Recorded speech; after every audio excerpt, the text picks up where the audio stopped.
জাতিসংঘের মহাসচিবের মার্চে বাংলাদেশ সফরের বিষয়ে একটু জানতে চাচ্ছিলাম।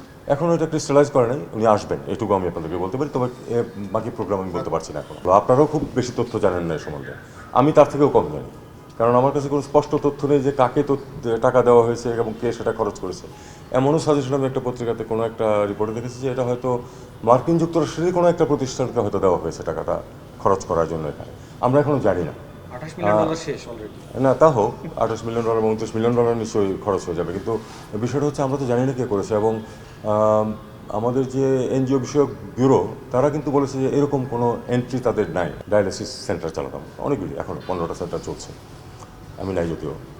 তো সেটা টাকা পয়সা আনতে গিয়ে আমি তো দেখেছি যে কোনো টাকা অ্যাকচুয়ালি ওই এনজিও ব্যুরোর অ্যাপ্রুভাল ছাড়া ক্যাশ করাই সম্ভব না। কাজে এই $29 মিলিয়ন ব্যাপারে এনজিও ব্যুরো বলছে যে এমন কোনো এন্ট্রি তারা দেখতে পাচ্ছে না, তাহলে আমাদেরকে আপাতত তাদের কথাই মেনে নিতে হবে। তারপরে যদি কোনো তথ্য বের হয় সেটাকে আমরা দেখব।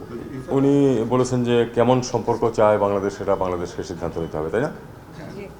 অবশ্যই বাংলাদেশ সিদ্ধান্ত নেবে যে বাংলাদেশ ভারতের সাথে কেমন সম্পর্ক চায়, একইভাবে ভারতকে সিদ্ধান্ত নিতে হবে যে বাংলাদেশের সাথে তারা কেমন সম্পর্ক চায়। এটা দুই পক্ষেরই বিষয় এবং এটাতে এই বলাতে দোষের কিছু নেই। আমার তো মনে হয় যে আমাদের খুব স্পষ্ট সিদ্ধান্ত আছে ব্যাপারে যে আমরা ভারতের সাথে গুড ওয়ার্কিং রিলেশন, এই শব্দটা আমরা ব্যবহার করি, আমরা সেটা চাই, এবং on the basis of mutual respect and reciprocal interest, এটাই। এবং এ ব্যাপারে আমাদের কোনো অস্পষ্টতা নেই। ভারত কেমন সম্পর্ক চায় সেটা তো তারা সিদ্ধান্ত নেবে।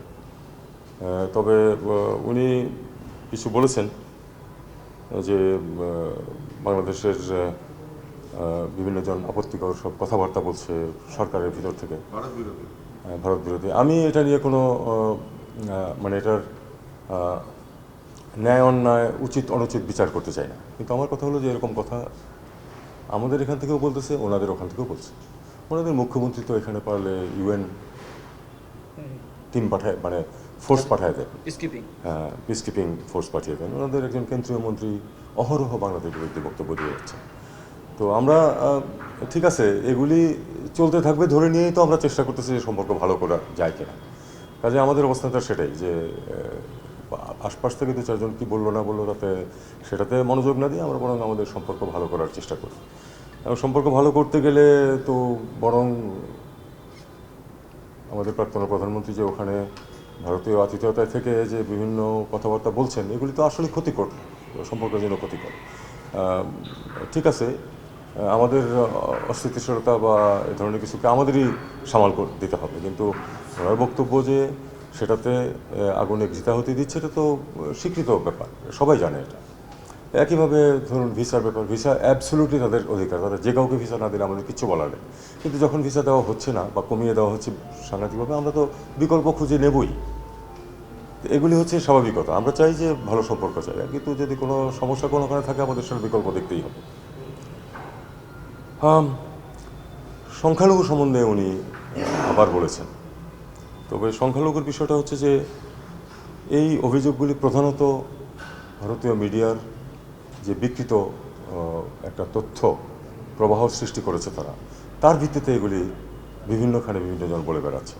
আর তার থেকে বড় কথা হলো যে সংখ্যালঘু, বাংলাদেশের সংখ্যালঘু তো ভারতের বিষয় হতে পারে না।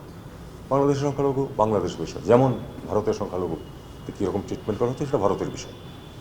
কাজে এটা আমি মনে করি যে এ ব্যাপারে ওই যে নন ইন্টারফিয়ারেন্সের পলিসি আমাদের যেতে হবে। আমাদের সংখ্যালঘুদের বিষয়টা আমরা দেখছি, তারা বাংলাদেশের নাগরিক, আমার যতটুকু অধিকার আছে তাদের প্রত্যেকের ঠিক ততটুকু অধিকার আছে এই দেশের উপরে, এবং সেটাই সরকার সবসময় ইমপ্লিমেন্ট করার চেষ্টা করবে।